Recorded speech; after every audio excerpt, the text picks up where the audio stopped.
listen guys, this is it. It's over.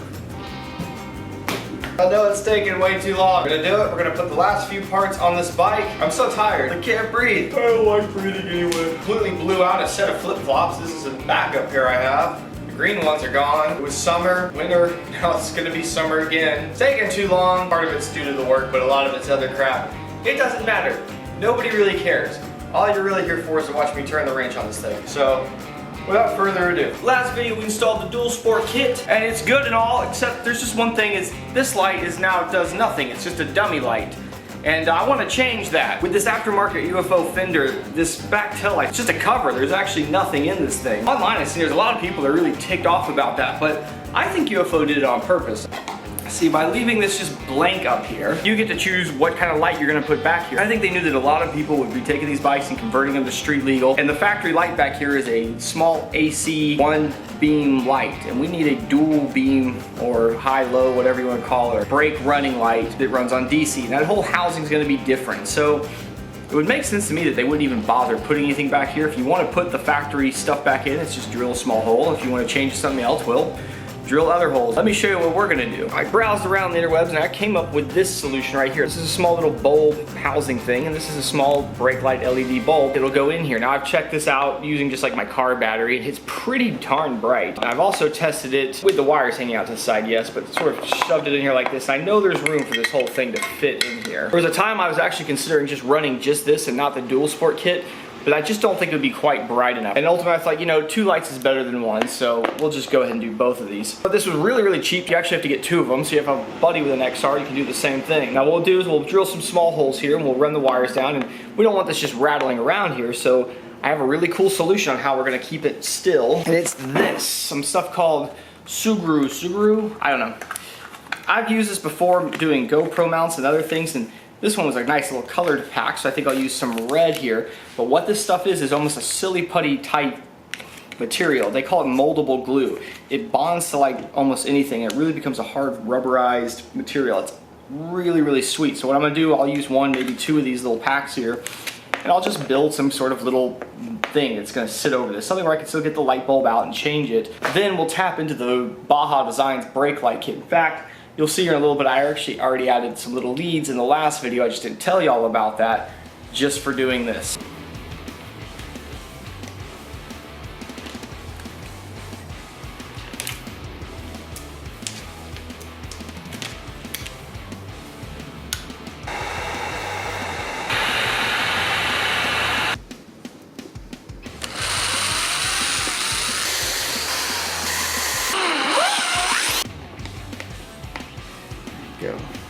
Just want to make sure so we can get the cover on it.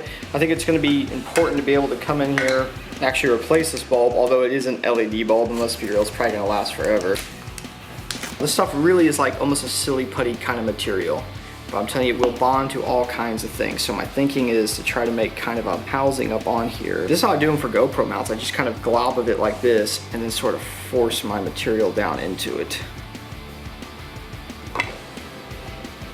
Slightly touching it, so if it kind of... That'll work. I kind of want to build a little bridge going around this whole thing. I feel like I've got the room for that in there, but I've used all my red. I mean, I'm making a big deal about being able to see the black. This thing's gray and black itself. I don't know why I care. Make like a little snake of it here, and I'll work a ring of it around. Tell you, this is probably overkill, but you know what? This thing vibrates a lot. I've had this bike running a few times now. I can tell you it's like on the back end, so I also want to use a little dab of it to seal that hole up. See if the bulb can still, yeah, no problem. From what I can tell too, there's no pressure to like work really fast with this stuff.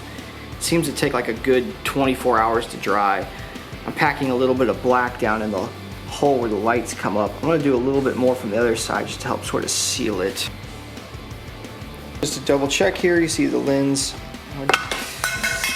So we'll just have to give that like 24 hours to dry. Wanted to show you though why I had it here. This is just like a little bank battery thing I have that I put on a GoPro mount using that same material. And once it dries, guys, it's incredibly hard. I mean, it's like some kind of rubberized plastic. So I'm pretty confident this will be just fine. So here's where I modified Baja Designs kit 1. Each one of these leads that comes up here, I split into 2, add some little bullet connectors. I don't know which way they go, so I'm just gonna kind of half stick them in. Oh, that's promising. Hey, Good first guess. Look at the battery depleting though. The battery doesn't last long. We'll say though, I went and test rode it and it was like turn it off or you stopped at a light or something, like you still have an abundance of power for a few minutes. All right, so now I need to start working on the dash, and I already opened this up because I had to get that water sensor out in another video, and I just don't know how to put these things back together. You've already figured that out by now. Oh, there's the dash part. This is a tunable dash that I can set for whatever wheel size I want. Water temperature, outside air temperature, RPMs, and it'll tell you when it's your birthday. They actually have their own power. You don't even have to like have DC power on your bike if you don't mind just changing out this watch battery in the back every once in a while. But since our bike does have 12 volt power, I will feed into one of these that does 12 volt power. Give it these mounts with this thing, clip onto the handlebars. The problem with these things is they just shake like crazy and they suck, so we're not gonna use that. I got a little metal bracket that's rubber mounted and it bolts on like that.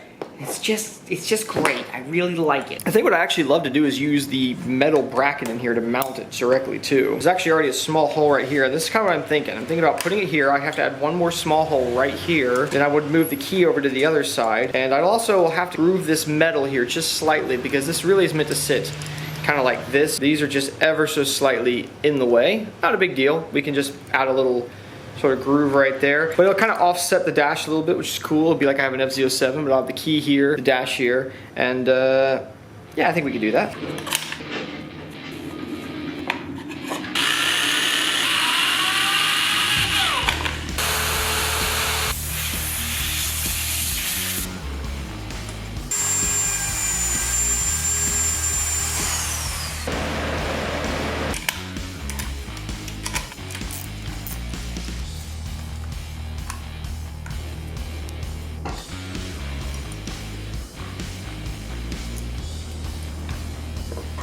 This wire right here comes up from the sensor we put on when we did the radiators. They're all like different, so I don't think I can even screw this up. This was the cable they actually gave you to connect to the fan. Now the end of it used to have on some battery terminal ends, but I've changed them to these little bullet connectors. And I've also tapped into that, the power to the dash, because what we're gonna do is we're gonna feed this up to that switch power we had. This will plug into it, feed the dash, and feed the fan.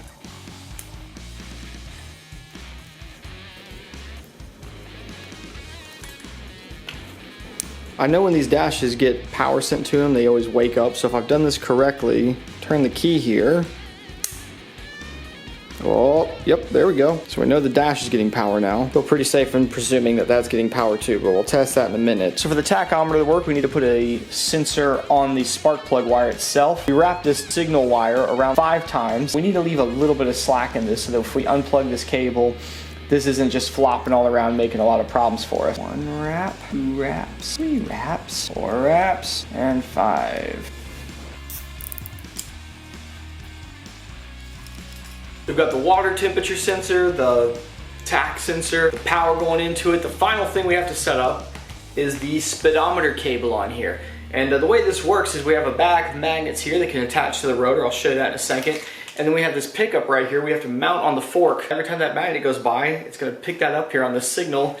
It's gonna go to the dash, and the dash will have some calculations. Super simple system to set up, and what's great is you can change your sprockets, do stuff like that, and it's not gonna affect the speedometer because that's right off the front wheel.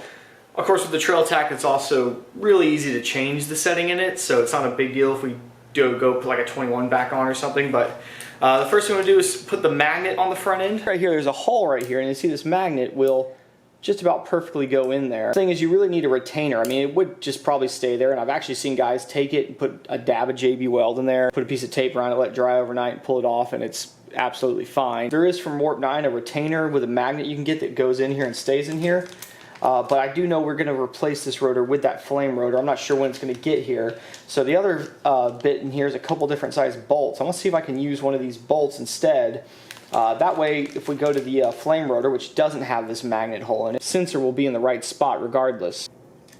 Looking at the bolts that came out of here, it looks like this one's the closest match. It's slightly recessed on here, but it's very minimal, so I should still be able to get a tool on here. It was tricky trying to get the hardware back in here behind this rotor. Sometimes you can go all the way across from the other side. The rear is always harder because you've got a sprocket on the other side.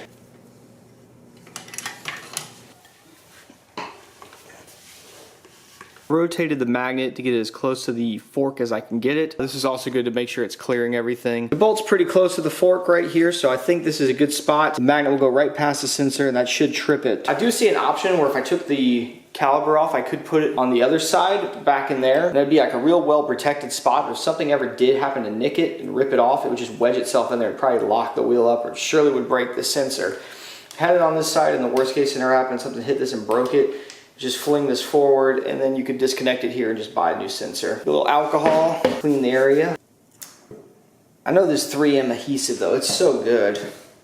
It's usually nothing you gotta worry about, but I always like to really mash it for a little bit and kind of hold it down. The wire for this sensor, it's kind of tricky because it's on the suspension which moves up and down, but the good thing is we have our brake line right here and we can kind of just tag along with it up until we get to the top. The good thing too is they really give you some stiff hose on here, just like the brake line itself, a very stiff section through here.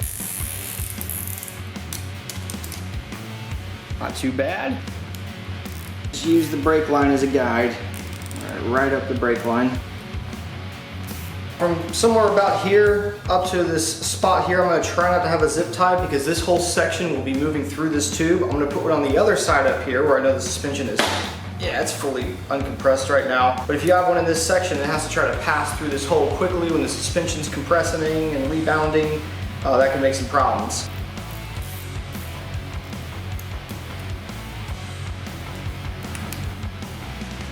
Now we just need to do some more zip ties and kind of clean this up again. We had it pretty cleaned up. I knew this was gonna happen once we added all the dash wiring in here.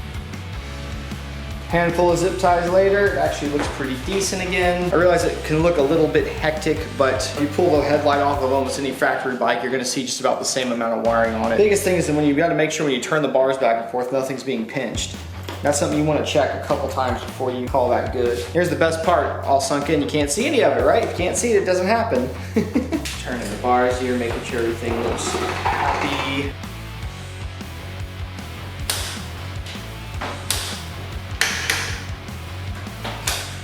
Dash looks done. By the way, when you turn the key off, the dash will stay on because it has that little battery inside of it. Like I said, these things are designed to work with having no power fed to them. Here's what happened, like on my last bike, eventually the battery on board died and then it would just turn on and off with the key. A lot of people think it'll lose all its memory when that happens. That's not true. The only thing we have to do now is program this, but I do have to look at the manual every time because it's kind of tricky. As you can see, there's an absolute piss ton more wires, or excuse me, a PP more wires, YouTube friendly.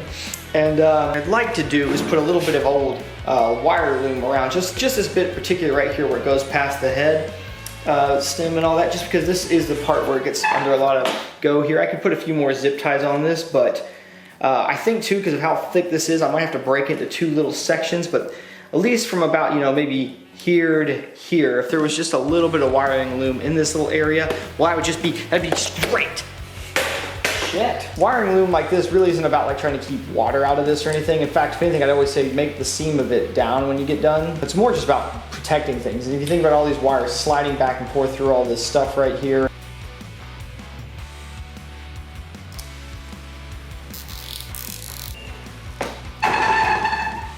My Pookie I put on the back here, my whatever this stuff is called, Sugru, it is completely dry now. It's hard as a freaking rock. It's still like kind of a rubberized thing. It never is fully hard, but look, we can still pop the bulb out. It's got enough juice in it.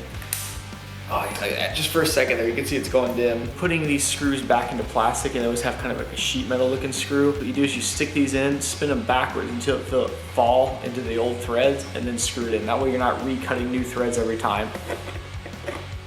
The electronics are done, all of them. It's like 11, 12 o'clock at night right now. I want to start it, like let it run, get the fan to kick on and make sure that's all good. There's a few quick things I can do before I go to bed. For you guys, it won't matter. I mean, this video will just carry on. Let's look at the skid plate. Look at this thing, dude.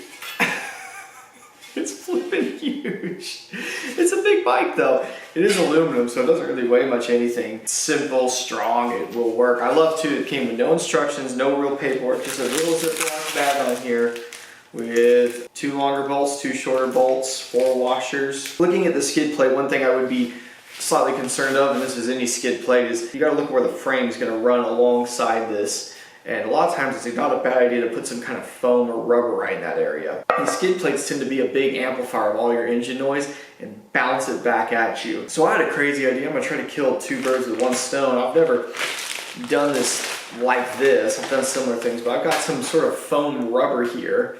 I think it can handle the heat that the bottom of the motor will put off. I'm going to line this whole thing with that. Have some protection between it and the actual frame of the bike, so if it ever gets pressed up into it, which will probably happen being that it's aluminum. And two, it should help deaden some of the sound.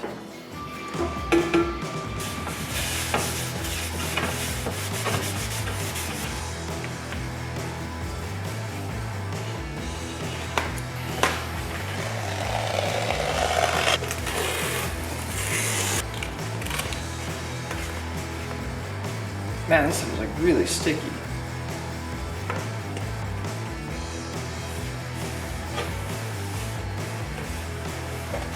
Get it lined up decently, it looks like it did. Oh man, this stuff is like absurdly sticky. That's good though. I was half thinking it might be garbage sticky, and you know, even if it kind of was, like the frame will hold this on pretty well, but this is gonna be awesome. It's gonna work really good. As long as it doesn't melt. Ooh.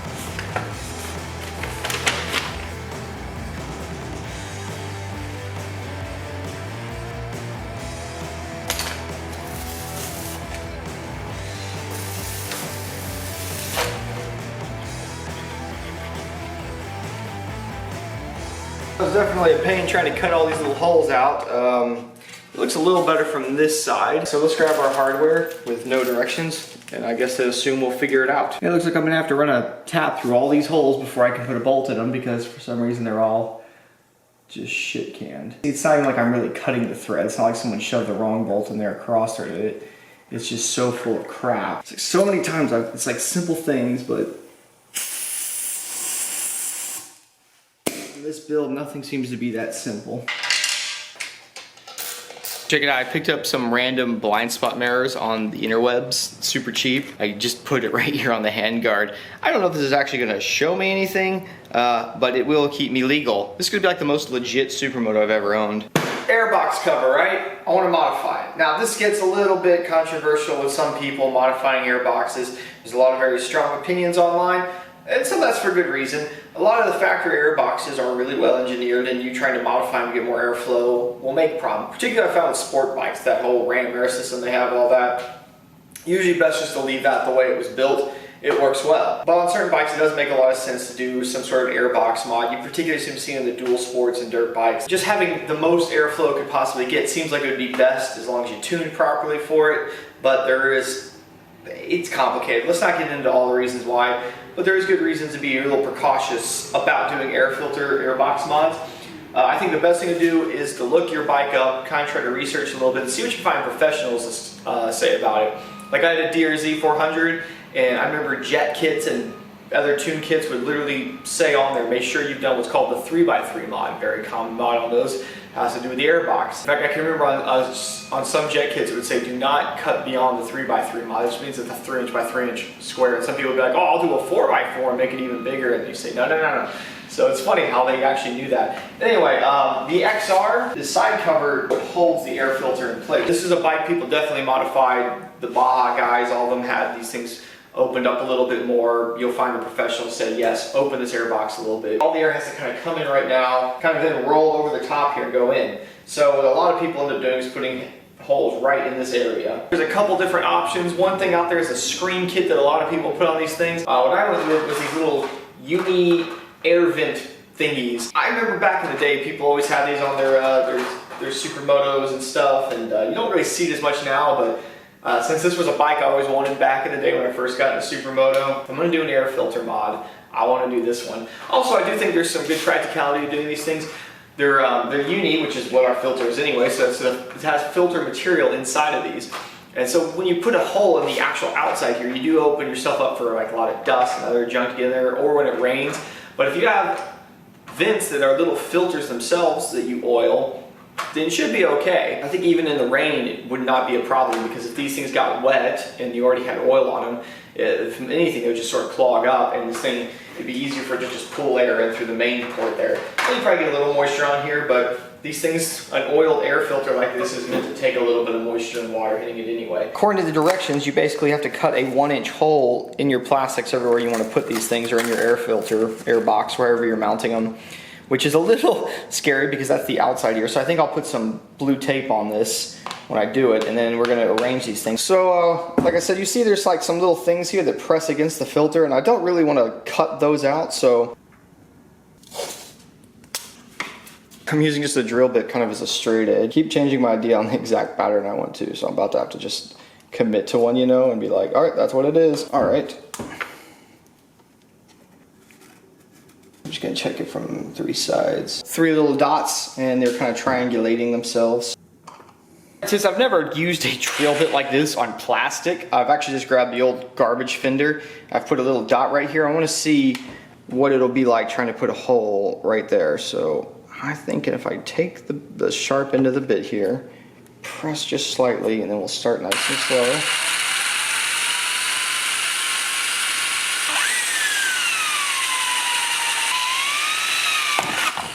It's kind of rough on the outside, but let me see something.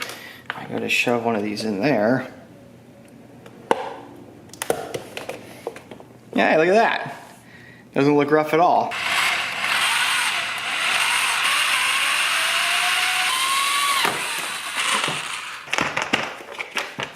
What have I done? Ah!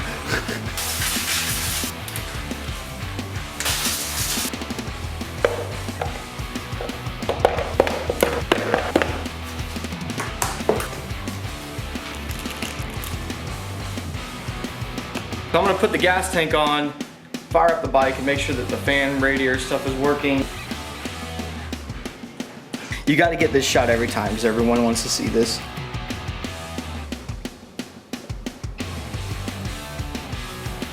On this startup, we're looking for a couple things. We're seeing if the tachometer works, if the thermostat reads up here, if the fan kicks on, all electronics, once again, we'll kind of check them over. Yep.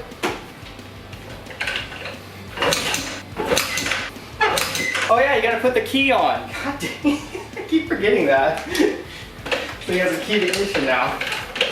Oh my gosh, I'm silly.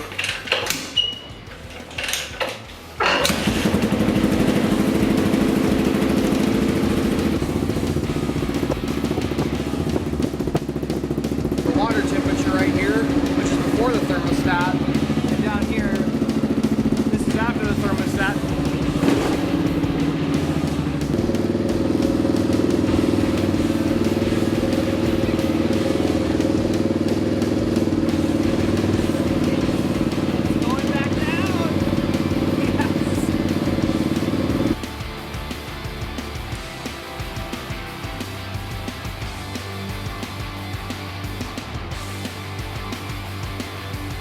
The new rear fairing comes with this stuff like the old fairing has.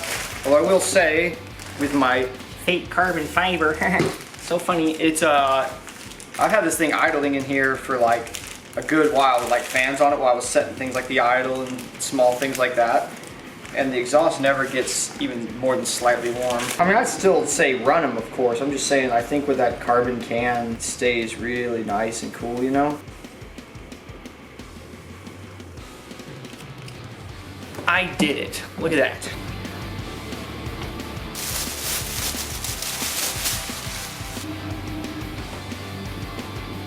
I'm trying to figure out where to put my custom Two Bros exhaust Jake the Garden Snake badge. My custom Two Bros exhaust on a bike that's been basically paid for by sponsors. Sometimes you gotta stop and reflect for a minute. You're like, for a dilemma to have in life, this isn't a bad one. Anyways, I had this idea of originally putting it like this, and that'd be cool. You could see the American flag on it, but it just looks kind of corny like that. I feel like it looks kind of corny like this. If I just stick it on there, when it's only gonna be sticking out about that much, that looks dumb. For a minute I thought, what if I just stuck it on the fairing right here next to it? I do wanna put this on there, because it's cool. It's red, white, and blue, which is kind of badass. So I had a crazy idea, check this out. What if I stuck it on the swing arm. I feel like that actually looks really fucking cool. And it's, you know, it's like close to the exhaust. It's close to it. So let's not think about things too much, because that's for suckers.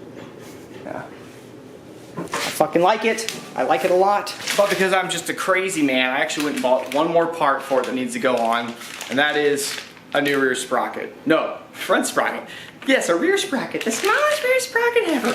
We're gonna go for a 500 mile an hour top speed. I have been out on it a number of times, especially there's a housing development not far from here, and it seemed like a perfect kind of test bed to go run this thing around. Right now I'm running like a 15, like 40. It's too tall. I'd love to actually just put a bigger rear sprocket on it, but then I've already cut the chain, and that's just cheaper thing to do is just to go one down the front. So I got a 14 tooth. Hopefully that'll be enough. Throw that on, and then we'll go do wheelies.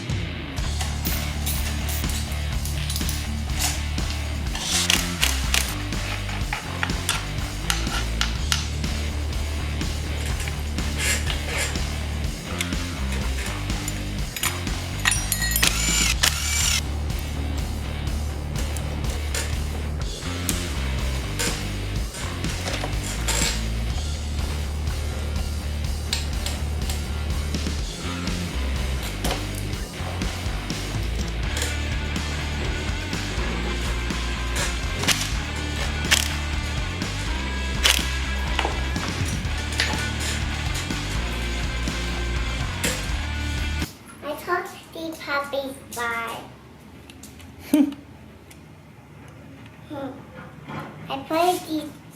I told these puppies bye. That was sweet of you.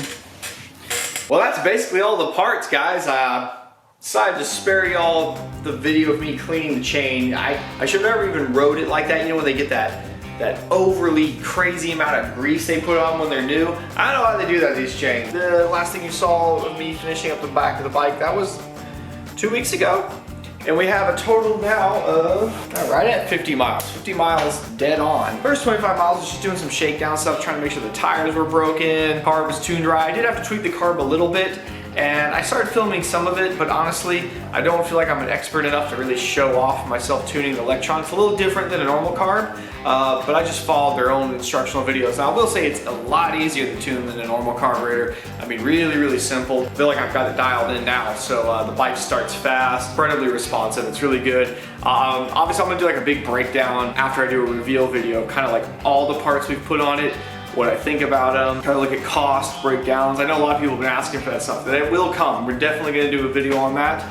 I can tell you the bike is really, really sweet. Oh yeah, another thing we changed on it, we did get the MotoMaster flame rotor, and honestly it's a good thing we did, because the Warp 9 rotor, while it is really good, I just don't think it's designed to be ran with that giant of a caliper on there. What was actually happening, I was actually getting a slight pulsing in the brake when I rode around with that rotor on there. I just think it maybe it just couldn't handle the power of that massive rotor. Those kits are fine if you're running just the factory caliper with the relocation bracket. I ran one of those for years on my WR450, so I know they're solid. I think this is just such an extreme brake. But the good thing was we finally got the part exchanged out for the correct part. It's not like any other motard I've had before. It definitely isn't like the snap power of a 450, but it's like this deceptive torque it has. It's grunty and mean, and it's such an alive FU bike the whole time it's running. I love it. I mean, it's like this, it's just from the start when you kick it over to the whole time running it, it is definitely old school and definitely mechanical, and it's in a good way though. I know a lot of people will draw parallels to this in like a 701 or a KTM 690. Outside of being a big engined bike, they are so different.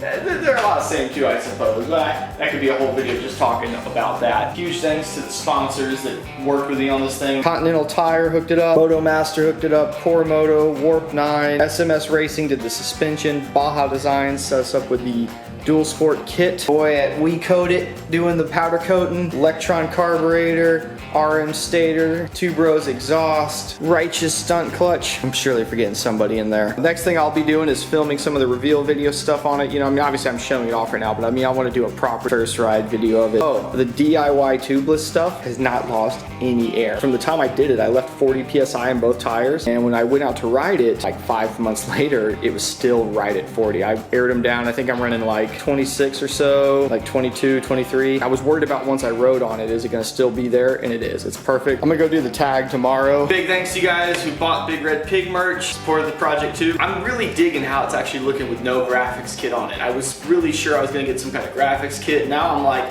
I can't decide, so I need y'all to help me. Comment below what you think I should do as far as graphics are concerned, if I should do some, if I shouldn't. What do you guys think I should do after this one? I mean, I'm keeping this bike. We're definitely gonna be numerous videos on this thing. I am enjoying doing this project stuff. It's, you know, it's something I didn't do at first and like kind of worked my way into it with the FZ, we did the ZX6R, now we've done this one. It's like, it's what I went to school for, it's what I'm actually about. And I guess kind of got motivated seeing everybody else doing them, and I was like, I think I can do it too. I think I know what I'm doing a little better too. I didn't say that. So I was like, yeah, I've been enjoying this. This is fun for me. I definitely want to get out though and do some riding videos though. There's been a lack of those. I'm gonna go give this thing a bath and throw some gear on and go do a rip around on it. Trying to get good at wheelies on it. I'm a little rusty right now, so thanks for watching. Yeah.